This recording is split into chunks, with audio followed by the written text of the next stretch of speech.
Doctor Surendra Kumar Bhargava से आचार्य AVST राजकीय महाविद्यालय Khetri. My dear students, auditing and management accounting के चैप्टर अंकेक्षक के दायित्व में आज अपनी चर्चा का विषय रहेगा सापराध दायित्व, क्रिमिनल लायबिलिटी। आज जो अपन चर्चा करेंगे इस पर करेंगे। तो चलो अपन सापराध क्रिमिनल लायबिलिटी पे चर्चा करते हैं। कंपनी विधान 2013 के अंतर्गत सापराध दायित्व, criminal liability under companies act 2013। Number 1, धारा 26 का उल्लंघन करने पर। धारा 26 हमें यह बतलाती है कि कंपनी द्वारा किए गए क्रय विवरण में ऐसे किसी भी विशेषक का विवरण शामिल नहीं किया जाएगा जो कंपनी की स्थापना, प्रवर्तन या प्रबंध में शामिल हो अथवा हित रखता हो। यह विशेषक एक इंजीनियर, एक मूल्यांकन करने वाला, एक अकाउंटेंट अथवा कोई भी व्यक्ति हो सकता है जिसका व्यवसाय उसे ऐसे विवरण देने के लिए अधिकृत करता हो। इसके अंतर्गत चार्टर्ड अकाउंटेंट भी आ जाता है। यदि उक्त धारा 26 का उल्लंघन किया जाता है तो जानबूझकर दोष करने वाले व्यक्ति को 3 वर्ष तक की सजा दी जा सकती है अथवा कम से कम 50,000 रुपये का जुर्माना, जो कि 3 लाख रुपए तक बढ़ाया जा सकता है, अथवा दोनों सजाओं का दंड दिया जा सकता है। नंबर 2, धारा 147 के अंतर्गत दायित्व। कंपनी अधिनियम 2013 की धारा 147 धारा 2 में यदि कंपनी का अंकेक्षक धारा 139, 143, 144 तथा 145 के प्रावधानों का उल्लंघन करता है तो उस पर कम से कम 25,000 रुपये का जुर्माना, जो कि 5 लाख रुपए तक बढ़ाया जा सकता है। तीसरी बात हम कहेंगे, निरीक्षक को सहायता न देने पर। कंपनी विधान की धारा 94(4) उपधारा 4 में कहा गया है कि यदि कोई अंकेक्षक केंद्रीय सरकार द्वारा किसी कंपनी के मामलों का अनुसंधान करने के लिए नियुक्त किए गए निरीक्षक को बिना किसी उचित कारण के कोई पुस्तक या कागज पत्र देने या निरीक्षक द्वारा पूछे गए प्रश्न का जवाब देने से इनकार कर देता है तो न्यायालय द्वारा अंकेक्षक को एक निश्चित तारीख से पूर्व वह सब पुस्तकें तथा पत्र देने के लिए आदेश दिया जा सकता है। यदि अंकेक्षक न्यायालय की इस आदेश की अवहेलना करता है तो उसे 1 लाख तक जुर्माने की सजा दी जा सकती है। जब तक अपराध जारी रहेगा उसके प्रथम दिन को छोड़कर शेष दिनों के लिए 1,000 रुपये प्रतिदिन के हिसाब से जुर्माने की सजा दी जा सकती है। नंबर 4 पे आते अपन, खातों में जालसाजी करने पर। धारा इसकी संबंधित है 336।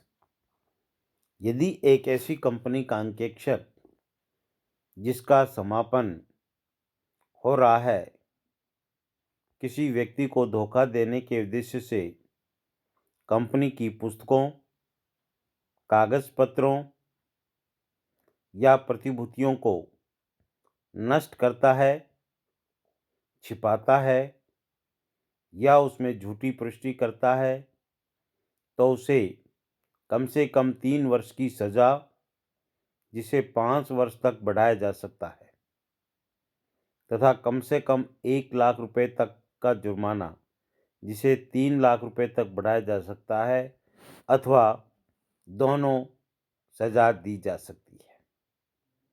नंबर 5, अपराध कार्य करने के संबंध में दावा करना। इस पे लगेगी धारा 342।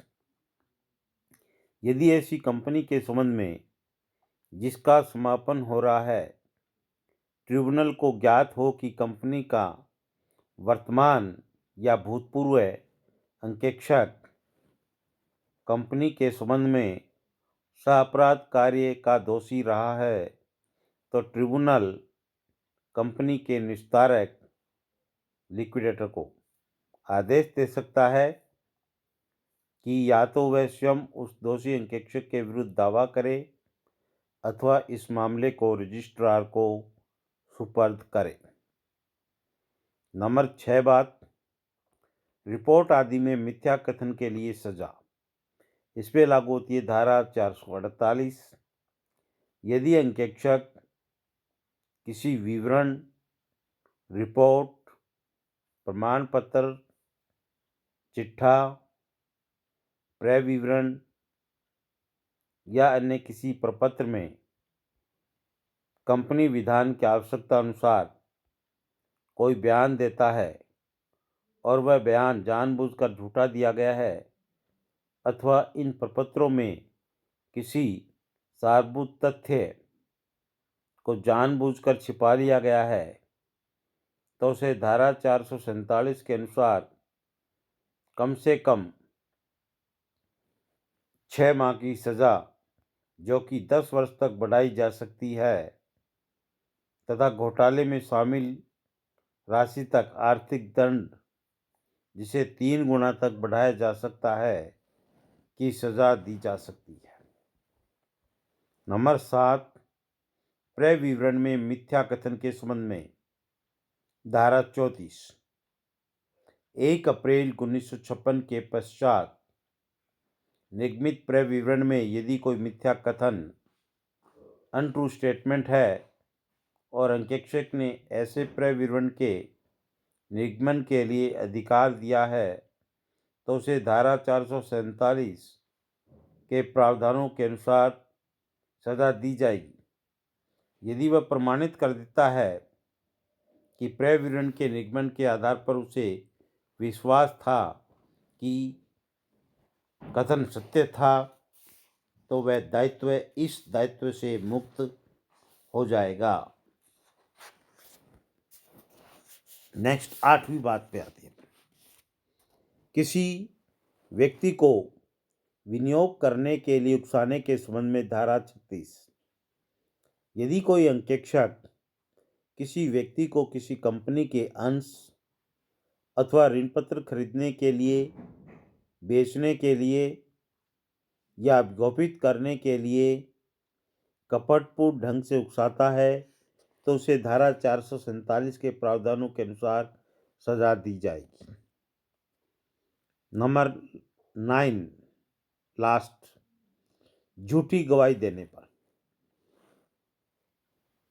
धारा 449 के, यदि कोई अंकेक्षक शपथपूर्ण जांच के समय जानबूझकर झूठी गवाही देता है, तो उसे कम से कम 3 वर्ष का कारावास, जिसे 7 वर्ष तक के लिए बढ़ाया जा सकता है, तथा साथ में आर्थिक दंड, जिसे 10 लाख रुपए तक बढ़ाया जा सकता है, की सजाएं दी जा सकती है। भारतीय दंड संहिता के अंतर्गत अंकेक्षक के अपराधिक दायित्व। Criminal liabilities of the auditor under Indian penal code में अंकेक्षक को अन्य व्यक्तियों के समान भारतीय दंड संहिता के अंतर्गत भी दोषी ठहराया जा सकता है, जिसके उदाहरण इस प्रकार से है। नंबर 1, यदि अंकेक्षक झूठी गवाही फॉल्सिफिकेशन देता है तो उसे धारा 191 के अंतर्गत अपराधी ठहराया जा सकता है। नंबर 2, यदि अंकेक्षक को जानबूझकर झूठा प्रमाण पत्र देने पर धारा 597 के अंतर्गत अपराधी ठहराया जा सकता है। नंबर 3, यदि अंकेक्षक कंपनी की संपत्ति का गैर कानूनी ढंग से उपयोग करता है तो उसे परिस्थितियों के अनुसार धारा 403 या धारा 405 के अंतर्गत अपराधी ठहराया जा सकता है। नंबर 4, यदि अंकेक्षक धोखा देकर कंपनी की प्रतिष्ठा या संपत्ति को हानि पहुंचाता है तो उसे धारा 415 के अंतर्गत अपराधी ठहराया जा सकता है। 5वां, यदि अंकेक्षक हानि पहुंचाने के उद्देश्य से कंपनी की संपत्ति को नष्ट करता है तो उसे धारा 425 के अंतर्गत अपराधी ठहराया जा सकता है। 6, यदि अंकेक्षक जानबूझकर कंपनी के हिसाब किताब में गड़बड़ी करता है तो उसे धारा 470 के अंतर्गत अपराधी ठहराया जा सकता है। ये थे अपनी चर्चा का विषय के सह अपराध दायित्व जो समाप्त होते हैं। अपने दायित्व जो थे अंकेक्षक के वो आज पूर्ण हो चुके हैं। अगले वीडियो में आपको नए चैप्टर के साथ आपके समक्ष उपस्थित होऊंगा।